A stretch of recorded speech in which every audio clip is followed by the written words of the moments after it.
tayo nag-aral ng salita ng Diyos at tinanggap natin siya, hindi tayo mapapakailan. Bagkus tayo ay magkakaroon ng buhay na walang hanggan. Tatanggapin natin siya at ituturing niya tayong mga anak niya.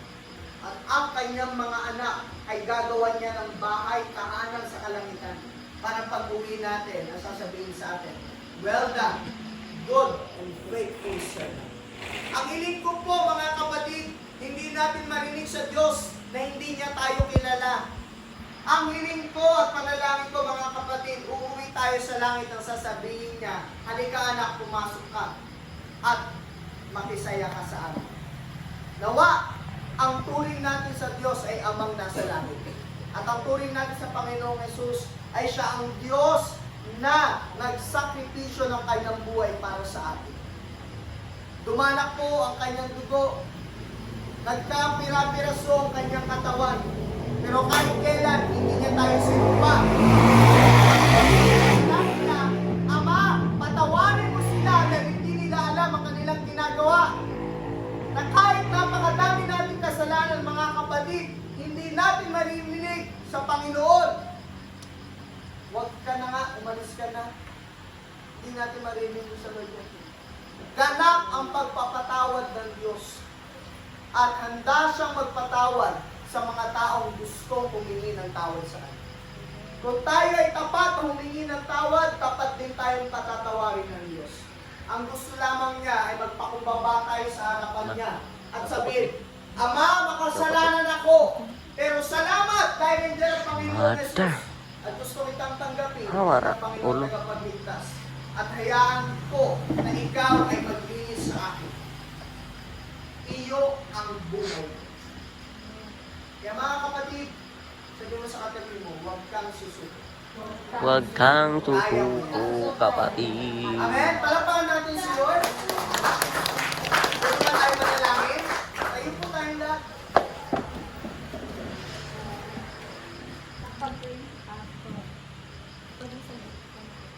Tayo po ay manalangin. Salamat. Kami po ay talaga nagbubunyi dahil ito ang unang gabi at unang gawain na ibinigay niyo po. Maraming salamat sapagkat ginamit mo ang Well of Messiah, Bacau Chapter, Panginoon. Sa buhay ni Pastor Ed, sa kanya pong mga leader, sa kanya pong mga anak, pamilya, asawa, Panginoon. Salamat sapagkat pag-uwi sila nagpapagamit sa Panginoon. At sa pagkakataong ito, Diyos, pagpalain niyo po ang bawat isa na narinig. Sa pamilya po ni Ate Bea, sa amin po ng mga misyonary na naririto. Lord, nawa, Panginoon, ikaw ay kanilang yakapin bilang Panginoon. Tanggapin bilang tagapagligtas ng kanilang buhay. Ikaw, Panginoon, ang siyang maging sandigan nila. Kumilos ang iyong banal na Espiritu at talagang wasakin ang mga matitigas na puso, Panginoon. At sila ay magpakumbaba sa iyo. Dahil alam namin, Panginoon, hindi nawawala ang iyong pagmamahal. Hindi nawawala ang iyong pagpapatawad. At nawa, O Diyos, ang banal na Espiritu ay magbukas ng kanilang puso at isipan sa pagkakataong ito. Na makita nila ang iyong kabutihan mula nung ikaw, Panginoon, ay nilikhang sa libutak ito, namatay sa krus ng Kalbaryo at ngayon ay patuloy namin nararanasan. Nawa, Panginoon, ang aking panalangin ay ito ay maging binhi, magsilbing binhi, Panginoon, sa lugar na ito, sa pamilyang ito, O Diyos, ang pagbabago na nagmumula sa iyo. Ang kasiyahan, Panginoon, at kagalakan na inyo po ipinadama sa amin. Nawa, O Diyos, ay madama rin nila sa iyong presensya. Ang kagalingan, Panginoon, ay kanila pong maranasan. Ang kalakasan, ang pagliligtas, ang kalayaan, Panginoon. Anumang mga pakana ni Satanas, Panginoon, sa bawat isang naririto, O Diyos, ay aking pong nire-rebuke sa pangalan ng Panginoong Jesucristo. We rebuke it in the name of Jesus. Every chain be broken. Amen. Every curse be wiped out in the name of Jesus. And let this prayer meeting be a seed, Panginoon, of your word, of your power, of your salvation, that it will make fruit, bear fruit, Panginoon, sa lugar na ito. Shine! Shine! Let your name shine upon us. Yes, Lord God. Lord, touch every heart, touch every life, every mind, every family. Pagpalain niyo po ang bawat isang narinig. At hindi ng Diyos, pinapanalangin namin si Kuya Steve, Panginoon, na magkaroon siya ng full recovery sa kanyang karamdaman. In the name of Jesus of Nazareth.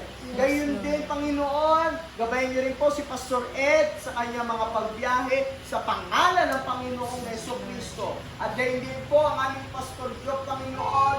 Lord, full recovery, Panginoon, sa kanyang pangangatawan sa pangalan ng Panginoong Jesucristo. I-bless niyo po ang Bacau chapter. Pagpalain sila, gabayan niyo po, Panginoon, ng inyong mga anghel, ang kanilang mga pag-uwi, Panginoon, sa kanilang pagbiministeryo, ikaw ang mahayag. Pagpalain niyo po ang Pew Mission, Panginoon. Sila po ay patuloy na maglingkod sa inyo ng may pag-aalab at sa lahat ng naririto. Dangin natin ang pagpapatawad at presensya ng Diyos. At Lord, sa narinig namin iyong mga salita, nawa ito ay tumimo, Panginoon. Nawa ito ay magsilbing binti na hindi sila dapat sumuko sa anumang mga problema. Bagkus ito ay maging instrumento ng kanilang paglago. Kagaya ni Pablo, tinapos niya ang kanyang misyon sa iyo. Pagpalain niyo rin po ang God will provide. Pagpalain niyo po ang lahat ng mga partners, ang Super Mission, ang Jaira, ang mga bata sa Pew Mission o Diyos. Pagpalain. I-bless niyo po, Panginoon, and we are going to take this opportunity, Panginoon, that we dedicate this Pew Mission Hall, Panginoon, Yes, for your glory's sake. Ang Yes, lugar na Lord. ito, Panginoon, this is a holy ground, O Yes, God. Lord This Jesus. place will be the holy ground, Panginoon. Itatak niyo po ang iyong pangalan sa lugar na ito. Yes, In the Jesus. name of the Father, the Son, and the Holy Spirit. And let your Holy Spirit be flow in this place, O God.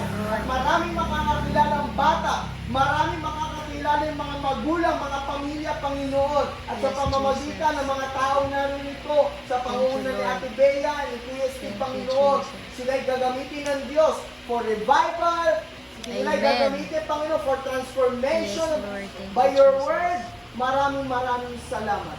At salamat din at ginamit mo kami sa lugar na ito. Yes, Lord. Ikaw ang maluwalhati. Yes, Ikaw ang siyang mahayag, Panginoon, sa Yes, bagay na ito. Jesus. Ano mga pagkukulang namin, ano mga pagmamalabis, pagmamayabang, pagkakasala, ito po ay niluluhod namin sa iyo. Yes, Lord God. At bigyan niyo po kami ng kapatawaran at salamat sa ganap na pagpapatawad ay pinagkakaloob mo po sa mga taong tapat na humihingi ng kapatawaran sa iyo. Salamat sa iyong katawan, salamat sa iyong dugo, salamat sa iyong sakripisyo at salamat sa iyong espiritu na patuloy na aming nakakasama. The Lord bless you and keep you. The Lord make His face shine upon you and be gracious to you. The Lord turn His face towards you and the Lord will give you a perfect shalom. In Jesus' mighty name, everybody say, Amen. Amen.